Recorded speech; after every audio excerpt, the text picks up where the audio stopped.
COMSEC through the PCSO cooperation the following names.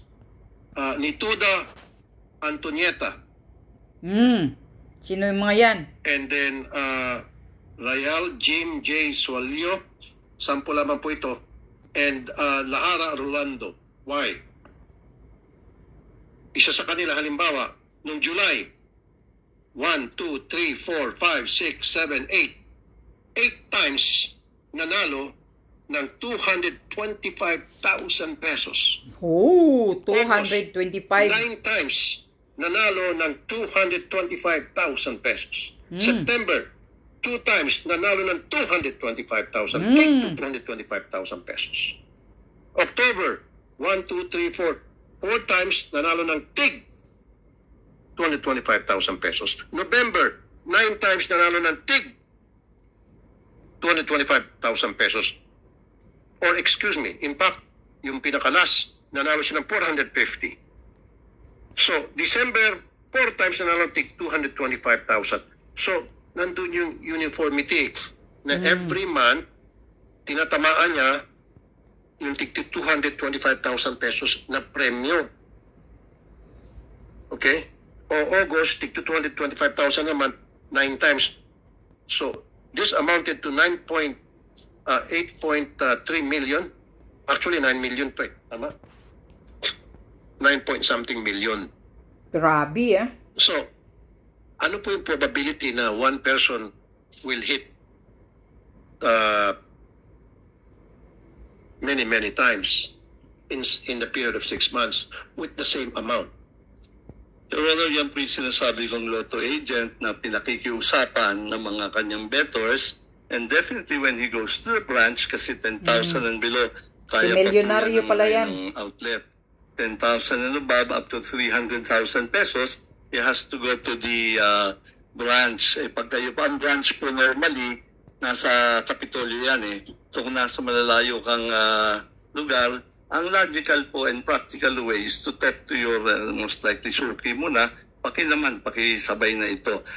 In fact, we invited that yung sinasabi niya yung tao for today, at sabi niya hindi siya makakapunta. Nagpadala na lang po siya ng video. If you care to listen to her video, yes, para po natin, meron po kaming video ng ano niya. Yes. And also, with that, if I may add, kaya nandito yung BIR, bakit ang TIN number niya ay 0000? 6 months na siya nanalo, several times, multiple times, at 225,000 each time na siya manalo, na umabot na ng 9 point something million, and 0000 pa rin ang TIN number niya. Mamaya, Pierre will explain to us how did it happen.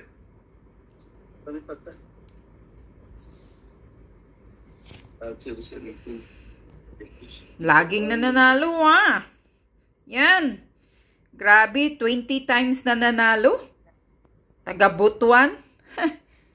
Ang galing-galing mo, Milyonaryo Robles.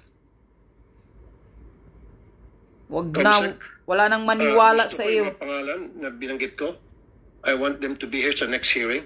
Correct, dapat lang. And to explain to us kung talagang agent sila. And then kung agent sila, then bakit kung sila ay nagkiklaim on behalf of some people, o suki nila, whatever, then why are not they paying taxes? Kasi dapat yan, nakalagay ang TIN number nila rito. Tama ba ako, Bear? Nakalagay po dapat yung TIN nila. Exactly. Pag 00, ibig sabihin po, hindi po sila naglagay ng TIN nila. So, binawasan sila ng tax ng PCSO. Saan nire-remit yung tax na ibinawas? Binulsa na ata. Sa amin. Diba? Na magbawas ng tax. Halimbawa na lang, okay. Yan, di maklaro yung TIN number niya. Hindi naman lahat may TIN number. Anong proseso BIR? Kunyari ako, ordinary mamamayan, o ordinary mamamayan naman talaga nanalo karami sa PCSO. At nanalo ako. Person B, 225,000. Pupunta ako sa PCSO na wala akong TIN.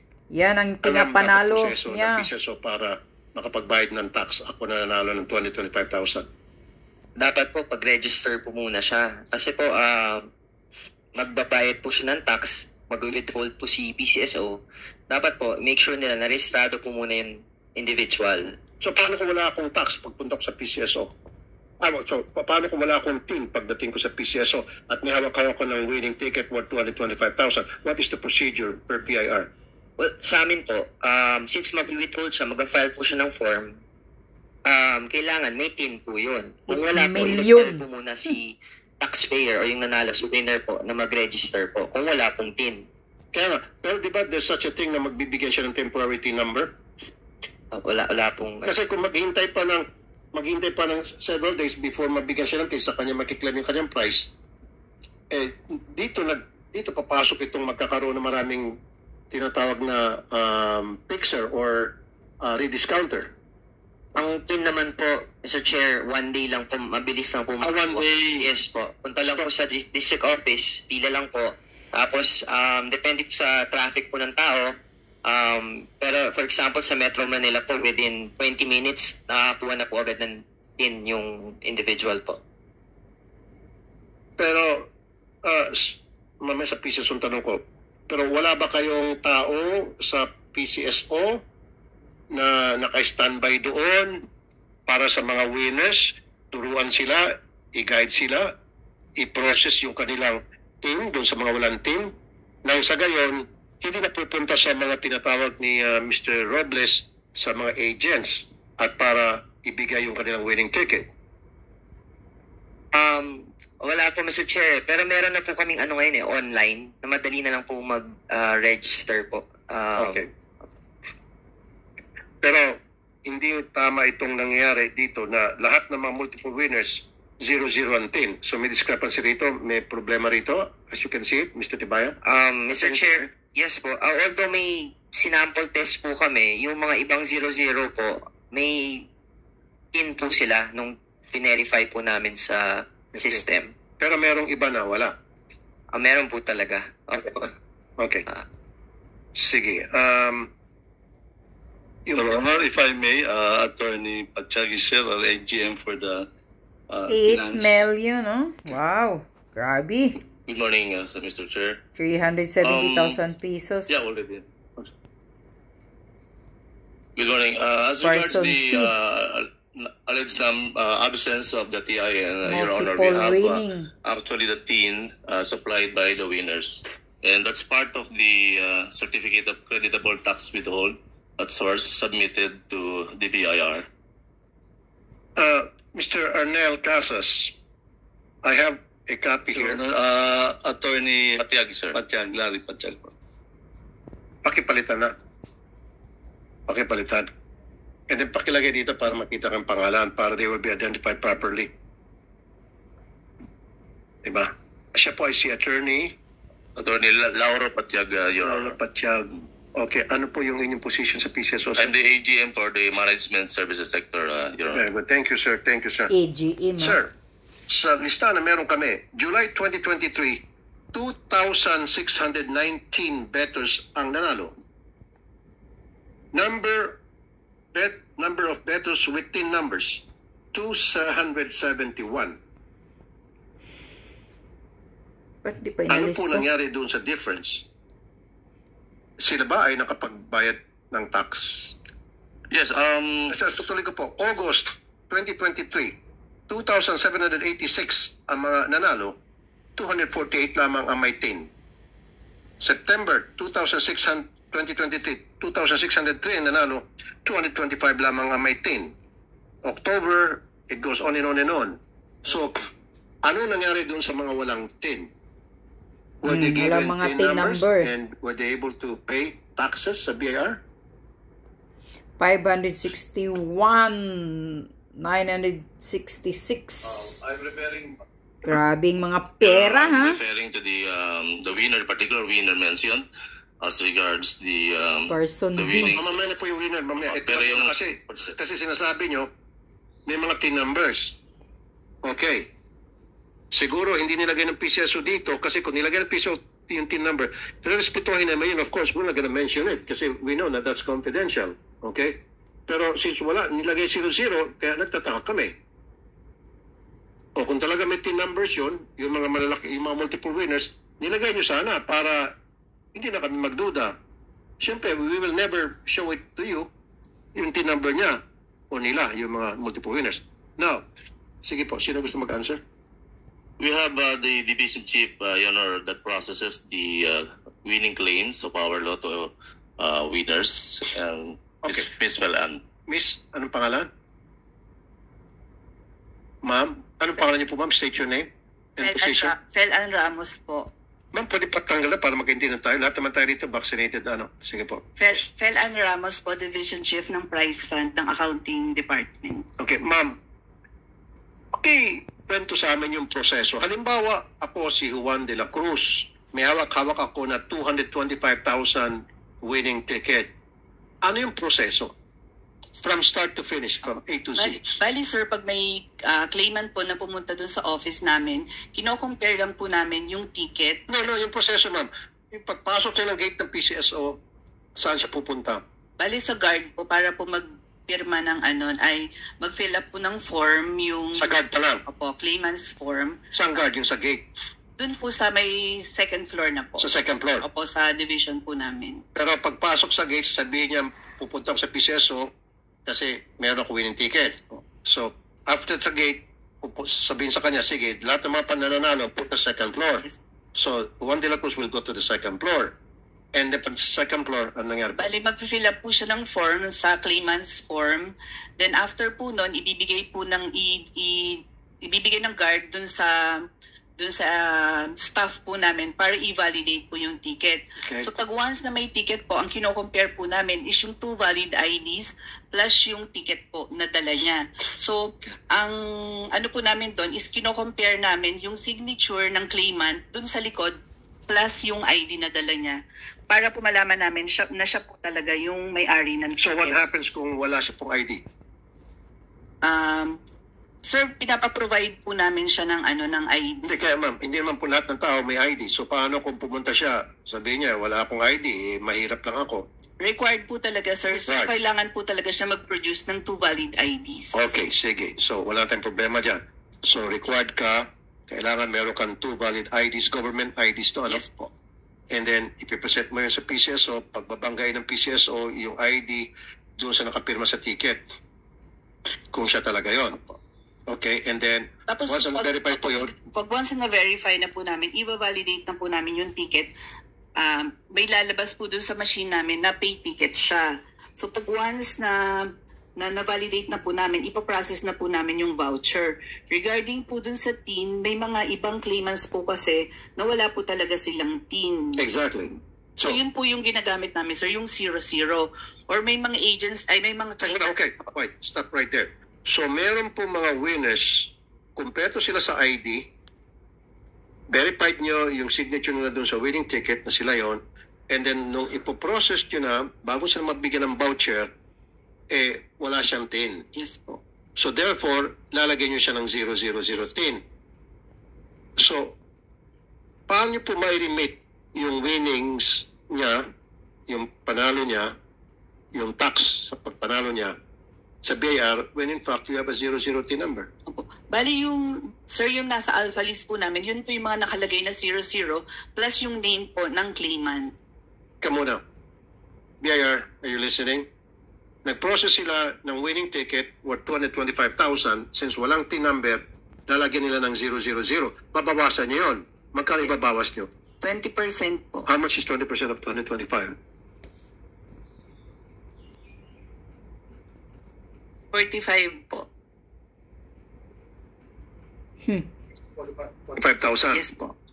Yung binawas 45,000. nyo doon sa 2025. 45,000 na supposed to be sa BIR. So, paano ibabangga ng BIR yung 00 TIN number doon sa winning yung 40, magkano po ulit? 45,000. 45,000. Ibabangga sa tao na nasa, di ba? BIR, explain. Kami naman, Mr. Chair, since it's already a final tax, kumbaga nabayad na yung total amount of tax, wala nang ki-credit po. Kasi hindi po siya creditable na ibabangga namin sa income pa ni taxpayer. Kumbaga, yun na po yung total tax po na... Kaya nga po sir, ano? So, yung 40,000 na binawas nila doon sa winner na walang TIN, na binigyan nila ng 00 TIN, magre-remit kayo sa BIR? So paano ma-identify ng BIR kung sino yung nanalo ng 001 TIN number? Saan nila ilalag yun? Isi-search sa computer. Yeah, hindi ma-search yun kung walang TIN number. BIR, how can that happen? So, Juan de la Cruz, Kasabwat ata 40,000, itong BIR na to 000. Magsalita kayo ng katotohanan. Technically, Mr. Chair, hindi namin exactly mababangga kung lalo na kung may multiple names na makakapangalan po. Kasi ang pinaka-identifier po talaga namin is yung TIN ng individual. So ano gagawin niyo po Kaya doon nga. sa mga tao TIN number na talaga ang nasa record ng buwis now ng BIR, ng PCSO, at isinabit sa inyo pangalan with 0010. Ano pong ginagawa niyo? Nangyari na ho ba yan sa iyong experience? Does that happen? It never happen or it happens many times? And kung nangyayari po yun, ano yung ginagawa niyo doon kay Juan de la Cruz na 0010 at marami sila at nagbayad ng mga taxes? What do you do with them? Kung totoo yung sinasabi nila. Kami kasi, Mr. Chair, what we do is, may mga... So, pasagutin mo, nangyayari ba yun? Yung sinasabi niya, consistent ba yun? Sinasabi niya? Well, based sa records po, marami po talagang 000 nangyayari po. Sinasubmit sa inyo ng PCSO. Yes po, meaning blank po yung TIN na sinasubmit po sa amin. So what do you do with those winners na 000 ang tin? So paano ibabangga yun sa Kaltasan lang ang pira. Hindi tao na po, na samantalang wala naman tin? Pira-pira lang. Ang pinaka-identification, tax identification ng isang taxpayer. opo. So ano mangyari dun sa pera? Kung sabi, inaamin pala meron. So saan pupunta yung pera ng mga nagbabayad ng tax using the 000 TIN number? Yung tax po, nare-remit po sa BIR, nababayaran naman po sa BIR. Pero kanino po ibinabangga, wala naman TIN number. Di ba dapat yung ibinibigay na winnings in taxes, mga tax doon sa winnings, ibabangga yun sa tao na nanalo, na may TIN may TIN number. Since wala itong TIN number, kayo nang gagawa ng TIN number doon sa 00? Hindi po. May mga instances, Mr. Chair, check po namin kung meron talagang TIN. Kasi minsan po, napansin po namin, wala nga pong sinasubmit si PCSO and then, nung dinouble check po namin, may TIN naman pala yung individual. Okay, sige. Yung wala po talagang TIN, nagsasabit ng PCSO ng walang TIN na bayad na tax mula sa winning sa loto. Ano pong ginagawa nyo? Yun, Mr. Chair, hindi namin ma-identify talaga kasi wala po talaga siyang TIN. So ano ginagawa nyo po doon sa perang yon? Yung na-remit sa amin po, counted pa rin po as collection kasi may nanalo pa rin po and may tax pa rin pong dapat bayaran dun sa panalo. Counted as collection? Yes po, opo. Okay. Kasi, opo. So napupunta pa sa Kaban ng Bayan? Yes po, Mr. Chair. Okay ako dyan. Pero Siguraduhin nyo lang, BIR, kung sinasabi napunta ko sa kanina, Kaban ng Bayan. ang daming multiple winners Hmm. na walang TIN at base po sa record ng PCSO, libo-libo po ang mga nanalong bettors pero hindi po tumutugma, daan lamang po ang may TIN numbers. Example, July 2023, 2,619 nanalo, 271 lang may TIN. Yes, Mr. Chair. Actually, for those who are taxpayer po talaga, there is already a TIN for the taxpayer. Meron po kasi talaga mga winners na hindi naman talaga sila yung may fixed income or may business. That's why wala pa sila tinatawag na TIN. And in that case, they will not be able to claim the same deduction or withholding tax as a creditable for filing of their income tax return. Kaya po itong katulad po na isang winner natin na mayroong TIN, so that winner can use that certificate of deduction as part of his documentation when he files the income tax return. Kino-consolidate po kasi ang income ng isang taxpayer and that this can be considered as part of his income but already deducted into 20% final tax. Okay, Miss Felian Ramos, tama? Why don't we do this para hindi mo magkalituan? Lahat po ng mga nanalo, dapat pag nag-submit kayo ng tax na binawas nyo doon sa winning niya, may TIN number na. Sabi ng BIR, less than a day lang daw. So, dapat from now on, huwag kayo mag-submit ng 0010 sa BIR. Kasi diyan magkakaroon ng pagdududa ang lahat eh. Yes. Karoon ng korupsyon, Hindi mo ibulsa. pwedeng tanggalin yung pagdududa ng mga tao na baka kayo lang ang mananalo dyan. Tama. Di ba? Kayo at kayo mga nag-claim. Hindi malis kasi katulad nito. July. Grabe naman to. Sobrang swerte niya. Grabing swerte, ah. Isang tao lang to. So, ito ay claimant. Obviously, for me, kung susundan ko yung sinasabi nyo, this is a claimant. This is not a winner. Tama ba? Inaamin nyo na po sa akin. Hindi, gusto ko pag-amin. This is a claimant. So, claimant, ang definition nyo, not necessarily the winner. Ako na po nag-fill in the blank kasi ayaw nyo direct sa akin. So, agent ito. On behalf of the winners, siyang puntahan. So, kumbaga, alam na ng mga winners na siguro may karatula sa bahay niya. Kapag kayo nanalo sa loto ng 2025, dito kayo pumunta sa akin at babayaran ko kayo on the spot. Wala nang abala. O baka may website yan tingnan sa internet kung may ganon na nag-offer. Meron ba? Okay. May I acknowledge the presence of Senator Coco Pimentel, our Senate Minority Leader. Senator Coco, good morning po sa inyo. Thank you, Mr. Chairman.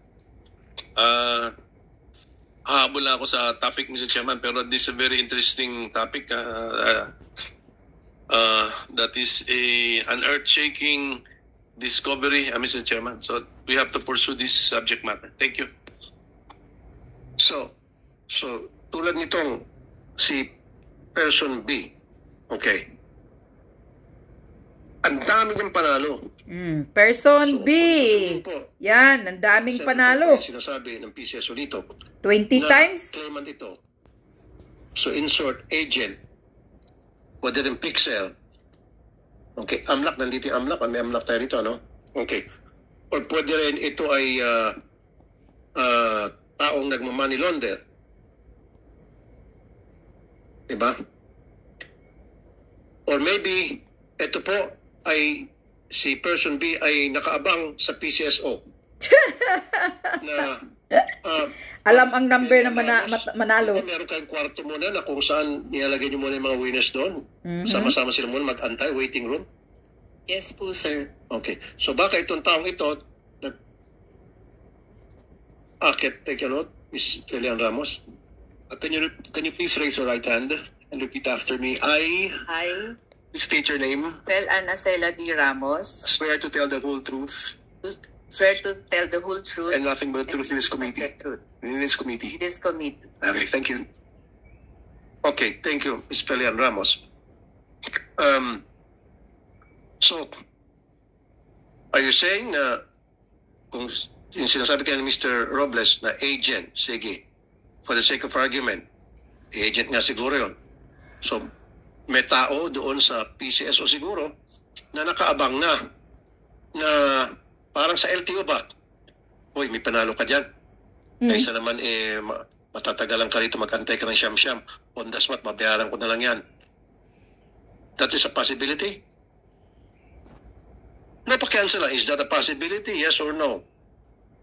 Lagyan mo yung mikropono. Sa part po ng PCSO. No, basta sabi mo, is that a possibility na merong kung going with what Mr. Robles said na this might be an agent, meaning hindi siya mismo yung winner o hindi siya mismo ang bumili ng ticket para maging specific tayo.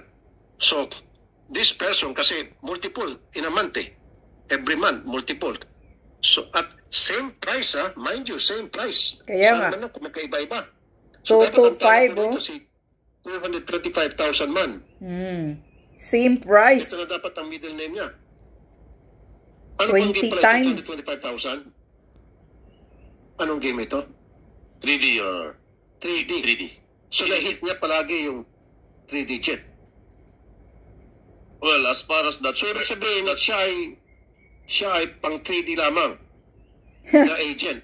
Pag may manalo ng 4D dyan, walang pakialam sa'yo, baka ibang nakasign dyan. well, for that particular situation, Your Honor, the winner is the agent.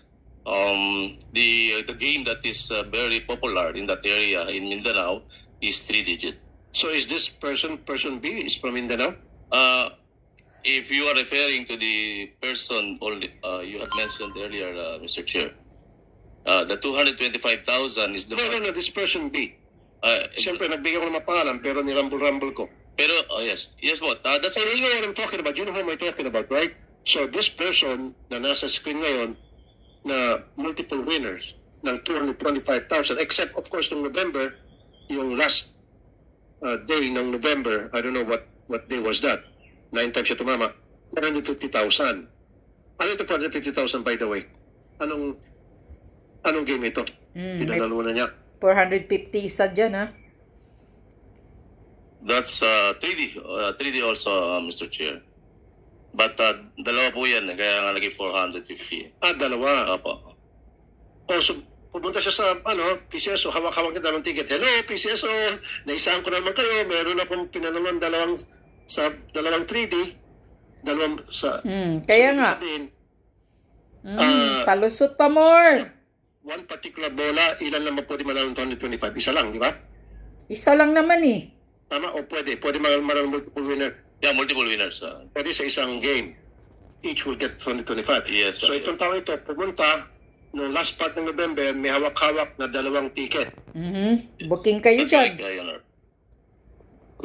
Okay. So going back to sa question ko,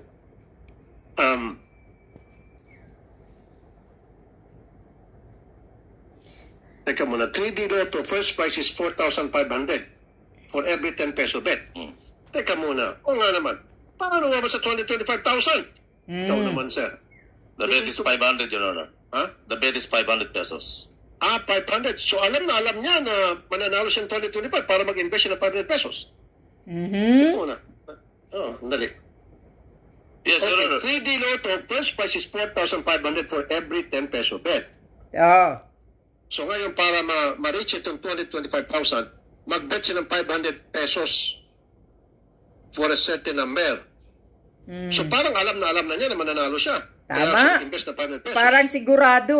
Kasi nagtaya ng 500. At 8 times. Parang, di ba? In August. July.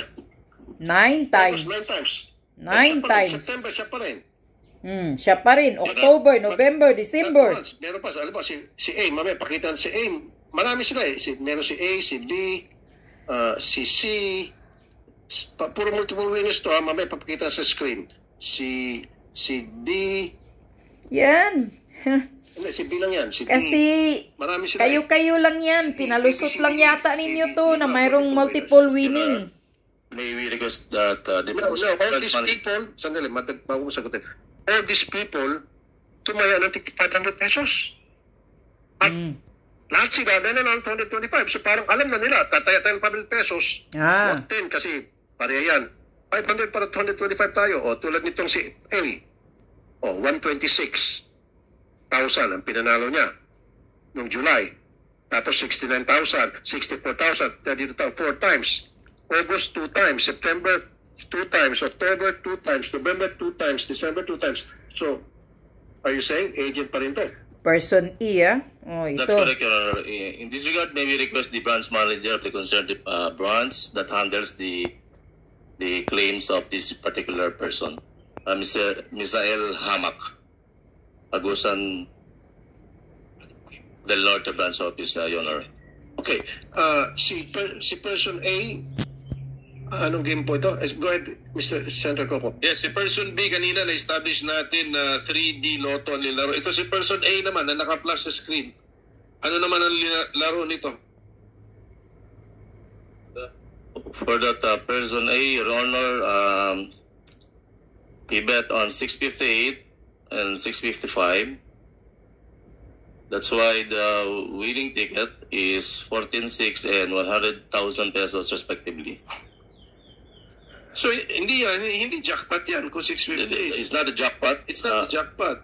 Wala po kaming dalawang beses na nanalo. I think the person A got maybe 3 to 4 numbers. That's correct. Or 5 numbers. 5 numbers. 5 numbers.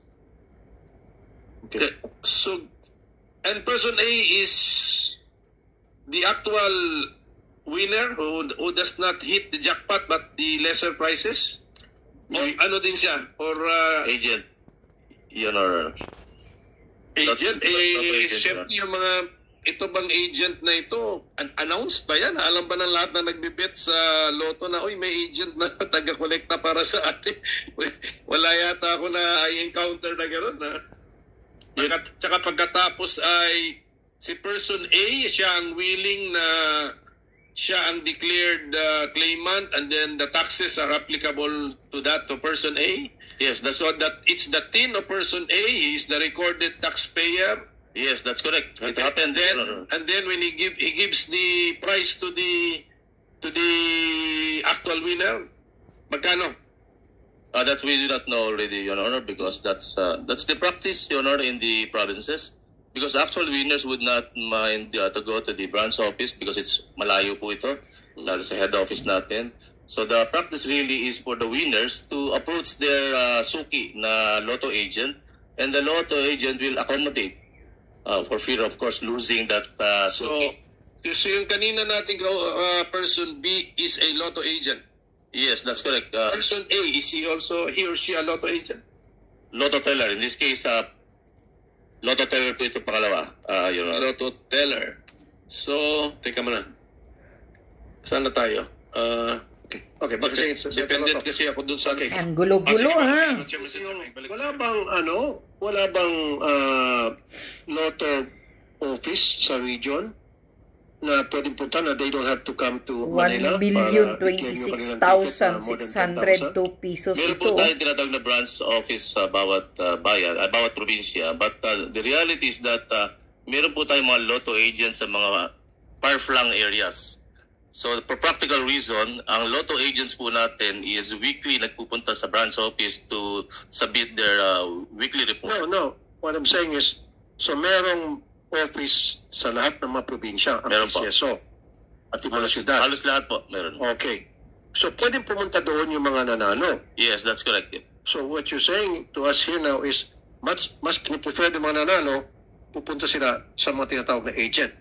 Yes, yun nga po, for practical reason, may mga instances po sa ganyan na nakikiklaim sila, nagpapadala po sila ng winning ticket because they trusted the loyal bettors or customers ng ating mga lotto. So ibig sabihin, identified na. Identified sa na po. lugar. Kunyari si Mario, itong agent na ito mapagkakatiwalaan.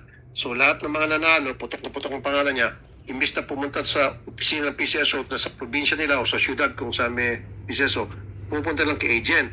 That's Hindi correct. nakatiwala. Yun po. At si agent nang magpo-process nito sa PCSO. Tama po, Mr. Joe. At gamit-gamit yung kanyang TIN number. Opo, tama. So lalabas na siya ay nagbayad ng tax. Pero in some cases, walang TIN number eh. Mismo inaamin ng BIR eh. Malaman po ito mga karaniwan yung mga talagang winner. I mean, the single winner for a particular bet lang. Hindi ito yung mga typical na agents natin o kaya lotto. Mr. Attorney Tibayan, na tingnan niyo na po, naibigyan na naman natin sa inyo yung listahan ng mga multiple winners. Meron ho ba silang lahat na TIN number? Yung A, B, C, D, E, 5 of them who are multiple winners, may mga TIN numbers na ba sila? May TIN numbers ba sila?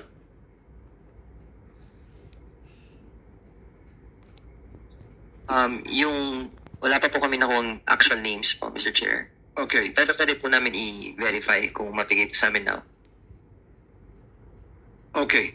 So, gusto ko po, tingnan nyo itong si A, B, C, D, E, especially si B. Yan. Committee number yan. Kung yan ba talaga ay nagbabayad ng tax sa BIR. Grabe, 8 million ang panalo ni Sa mga person pinanalo B, niya. oh. Person B, 8 million. Person E, 1 Pwede po million Mr. Chair, plus. yung names. We'll submit it to you. Okay ba? Sige po. Mamaya. Ang Pagkatapos, laki eh. Senator 20 Kung- times, Mr. ilang Chairman. beses na nanalo. So itong si person B na naka-flash ngayon dyan yung mga winnings niya, tinawag natin si Mr. Hamak. So, branch manager of the area in Mindanao. Si person B is a lotto agent within your jurisdiction. Ganun po ba yan? Ganun yun. Kaya that's why tinawag ka. Tama. Apo. Place him under oath, Mr. Chairman. Can you please stand up? Mr. Hamak. Can you raise your right hand? I, please mention your name. I swear to tell the whole truth and nothing but truth in this committee. Thank you. Hindi, yan yung, wala mo na akong tanong sa Mr. Hamak. So, si person A naman, yung flinash natin kanina, na mga hindi naman 3D but various lotto games yun but short of jackpot. So definitely ang mga winnings na yan is also concentrated in an area kasi lotto teller ito supposed to be. So tama po to AGM at yun po si person A. Yung mga winnings na yan parang dito rin na-determine natin yung sa kay person B na sa may Agusan area siya, ito rin, madidetermine din natin anong area ito. Yes, Your Honor. Agent po siya sa NCR. Teller, sabi nyo, teller. Sabi mo teller. Okay, so, kasi ang Lotto branch or outlet is authorized to pay immediately how much? Up to how much? Sige, si Mr. Hamak, alam mo yun. To speak, sir. Up to 300,000 po. Sa branch po. Branch. The branch is the PCSO office, the branch. Yes, But how about the PCSO, the Lotto outlet? Pwede rin kasing mag-claim yata doon sa outlet. Yes, sir. Magkano? Below 10,000 po. Below Meron 10,000. silang cash. Okay, so sa branch. Okay, you have a branch. Yeah, where's your branch in Agusan del Norte? Saan yan? Nasa City Hall po, sa Butuan, sir. Butuan, ha? Taga Butuan. Okay, so ang gusto niyong palabasin, yung nanalo ng 225,000, he or she would rather, the real winner, he or she would rather entrust the ticket to the Lotto operator, who you call Lotto agent. Ano ba ang tawag doon sa Lotto agent po. Lotto agent, no? Yung may-ari nung tinatayaan. Yes po. So yung winner ng 225,000 in your area would rather trust the Lotto agent with the ticket to claim the prize for the person. Mahirap papuntahan yung opisina nyo just for the winner to get it personally. Actually po, Senator, if I may, the main means of transportation po sa Butuan City is tricycle po. No, may mga maliliit lang na jeepney. Saka yung Lotto outlet niya po is located po around 15 kilometers po malayo. So hindi po ganun ka-accessible. So ibig sabihin, si person B, lahat ng mga pakilagay si person B,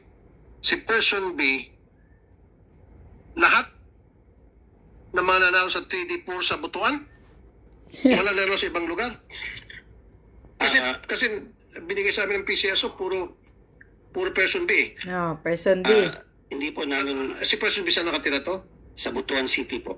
Okay. Taga so, Butuan. Napakaswerte naman ang Butuan. Mukhang palaging 500,000 ang taya. 500 pesos versus 10 pesos.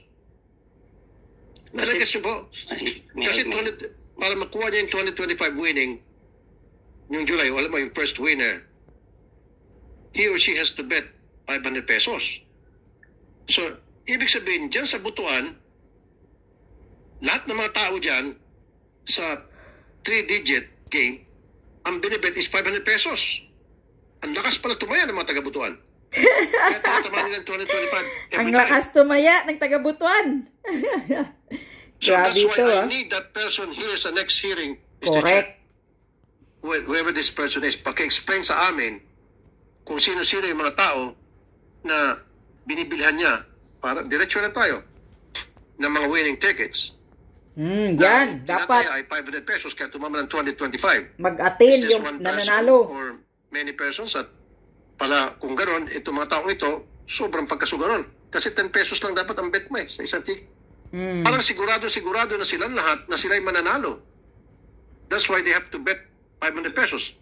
Kasi kung ako, ba't ako magbibet ng 500? Hindi nga ako sigurado. Tsambahan yan, kahit na 3-digit. Kaya nga, so, tsambahan. So, siya ng tip. Walang iniwan niya sa, sa wedding. Pag nabibigyan ng tip, tataya. ng winning number, yan, nanalo. May tip ba ito si person B o mga kliyente niya? Go ahead. Go ahead po. May I answer, Mr. Chair? Yes, sir. Actually, sa Mindanao po, ako, proud Mindanaoan din ako. Marami po talagang Ako rin po, taga Mindanao din po yes, ako. taga Sugarol. Even though at that time of Hayalay pa po. No? Malalakas po talaga. May mga tao po talaga, lalo na may mga, maski na may mga business, nagtataya ng laki-laki. Now, yung sinasabi niyo... So, sandali lang, sir. So, you mean to say, puro Mindanao lang, taga Mindanao lang, ang nananalo ng 225,000 at 500 pesos ang bet nila each ticket. Wala sa Luzon, wala sa Visayas, kasi puro Mindanao lang nakita ko eh. Nabibigis ko lang, sir, sa area ko po, yung sa betting. Kaya pag-explain, PCSO, bakit Mindanao lang, ano po yung sa inyo, Agusan? Bakit sa Butuan lamang, ang merong multiple winners or nagbebet ng 500,000 ay 500 pesos at nanalo ng 225,000 each time. Bakit wala sa ibang lugar? Bakit wala po sa Visayas? Wala sa Cebu, wala sa... Kaya nga, taga Mindanao lang lahat, taga Agusan, Quezon, sa... Yung iba, Sorsogon. sir. Nakapagtataka. Yung mga games po namin, sir, may mga games po na halos yun yung malakas at saka patok talaga sa isang lugar. In Mindanao, malakas talaga yung 3D. Okay. At saka meron pa ngang dati na 2D, yung last 2 ng sa illegal, yung last 2 ng 3D natin. Yun po pinakamalakas. Particular, okay, yes sir, malakas po yung 3D, okay. Accepted. Understood. Pero, kung saan man lugar itong si person B, napakaswerte naman ng mga tao doon sa lugar niya na palagi na is this one person, itong nanalo 225, kung halimbawa siya agent, one person nagpapalit sa kanya palagi, o these are multiple people na tigpa 500 pag nagbet. Sabi mo nga sa Mindanao, malakas magbet yung mga tao, okay, kung yun talaga paniniwala mo, sabihin natin, sugarol mga taga Mindanao, galing sa iyon, dahil malakas magbet. Kasi dapat, normally, pag yung hindi malakas magbet, 10 pesos lang. Nagbebet ng 500. So, are these multiple people? Upon interview po sa agent ako, yes po. Hindi lang po isa. Pero paminsan, ayun po ang sabi niya. Kasi siya yung nag-supply sa Butuan niya. An area? Sa Butuan City po. Okay. So, ibig sabihin, lahat ng mga suki niya, malalakas magbet. Hindi po lahat, sir. May mga malalakas lang magbet. Kaya malakas nga yung magbet. 500 nga. Hindi na dinidisregard ng 10 pesos. Wala yan. Maliit lang panalo ko niyan. Maliit. Sinasagad, 500. Yes, sir. Bakit 500 ang binibet niya? Kasi po, yung 500, yun yung pinaka-convenient na taya or combination, sir. Yun yung pinaka-convenient na taya na makaka-claim ka below 300,000. 225,000 po yung panalo ng 500. Pwede naman 550, 600, pero hindi po siya convenient sa currency natin. Medyo brutal po. So 500 is the most convenient na kapag panalo ka na, hindi ka na pupunta ng Manila. Kasi pag mag 1,000 ka na, that's already 450,000. Sa nakita nyo, may isa po dyan na tinim niya po sa Manila. Yun po 450,000. Kasi mag-fly pa siya. So, ibig sabihin, pag 225,000, hindi niya kailangan pumunta ng Manila. Pero may option din siya na pumunta ng Manila kung gusto niya. Pwede rin po, sir. Tama? Tama po. Okay. Doesn't matter whether pupunta sa Manila o hindi. 225,000 o above 10,000, may option siya pumunta sa Manila kung gusto niya. O pumunta sa district office kung gusto niya. Yes po. Ang expenses po, sir, na pupunta ng Manila, sir, malayo po yung Butuan. Pero kung 225,000, pwede mo pumunta sa opisina sa Butuan, sa district office ng PCSO, tama? Para mag-claim? O kailangan pumunta pa ng Manila? Sa branch office lang po yun. Yung sabi ba kanina? Pumunta. Yung 225,000 na sinabi ko po, yun yung claim niya lahat sa branch office po. So, mas convenient po eh. So, Go ahead. So, person B, meron siyang 450. Ano nangyari dito? Ang winning ticket ay 1,000 ang binet niya. Ganun ba? Kasi ang winning ticket, 500 ang tinaya, 225,000. Ang story ninyo, si winner, bibigay ngayon kay Lotto Agent. Si Lotto Agent, i-claim na niya sa branch. Kaya sa reflected sa branch, si Lotto Agent ang winner. Ganun yun eh. Sa 450, ano po nangyari rito? Kasi parehong person B ito eh. So what happened? 1,000 po yung taya. 1,000 ang ticket. Okay. So, Mr. Chairman, ganun na nangyari. May nag-bet na ng 1,000 sa area na yon, nanalo siya ulit sa 3D Lotto, and then ulit, sinabi niya kay Lotto Agent, paki-claim ito. Si Lotto Agent ay hindi pumunta na sa branch office sa Manila na pumunta kasi lampas na sa limit. Tama?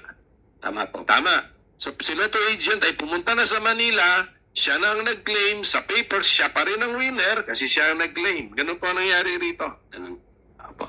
So, tumaya ng 1,000 pesos sa 3D. Ngayon itong 3D, hindi ba to Mr. Chairman, when I say Mr. Chairman Juni Kuwan,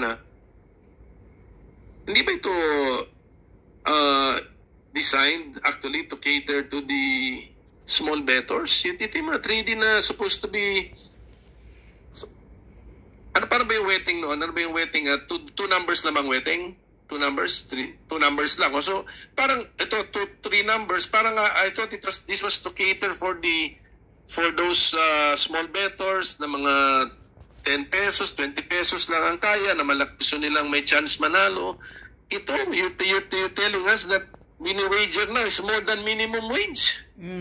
Sino, tinatayanan nila is more than the minimum wage. Tumataya ng 1,000. Anong minimum wage nato sa Caraga? Oh, siguro gano'n, more or less 500 siguro ngayon, 50 increase na. Oh, katakot-takot na naawa yun. 500 pesos ang minimum wage natin sa, and they're betting their minimum wage dito. They're supposed to be the small bettors itong 3D game eh. Kaya nga. So ganyan na nangyayari. So tinataya ang buong sweldo sa isang araw. After telegraph ko lang, basta no need for an answer. Senator Bato. Senator Bato de la Rosa. Okay, go ahead. No need for an answer, but tatanungin ko sa susunod kumikita ba tong 3D games natin? Kung kasi yung ang tama. This is just one area, Mr. Chairman. Isang agent lang ito. Isang outlet lang ba ito? Kaya isang nga. outlet lang yan. Sinungalingan nga eh. So, siguro sa in the future, sasabihin tatanong na natin sa PCSO, which of your games, kasi kaya nyo naman i-segregate yan eh. Ano yung taya sa game, ano yung payout ninyo, which of your games are making money and which are not making money. Okay, so maybe in some future time, i-follow up ko po yung tanong na yun. But please, gather the data necessary for this. Yes, Mr. Chairman. Yes, anyway, si person B, Senator Coco, mapuntay natin sa next hearing para tanungin natin siya at lahat ng mga nandun, A, B, C, D, E, kakausapin natin, magpaliwanag sa atin yung proseso. Yes, dapat ganun. Bakit sila nilalapitan and all. Senator Batoy, meron po kayong opening statement? Wala, Mr. Chairman. Just would like to hear the hearings. I would like to hear the hearings. Kaya nga. Masyado ng seryoso yung baligtaktakan dito. Taga-Butuan sa Alagi, pa-attend kayo. Mag-attend kayo sa hearing. Matagal ako tumataya talaga ng loto. Hindi ka pa nanalo? Halos, nanalo ko ng 5 digits, man. Yes. Magkano? Malaki-laki rin, ha? Gusto mo manalo? Ng 2025? Pumunta ka ng Butuan, tumaya ka ng 500 pesos, malaking chance mo. Butuan lahat. Kontakin mo si person B, paturo ka sa kanya kung paano manalo ng 2025. Kaya niya. Kita mo naman, multiple 8 times July 9. Galing mo niya. Di ba? Thank you, Mr. Chairman.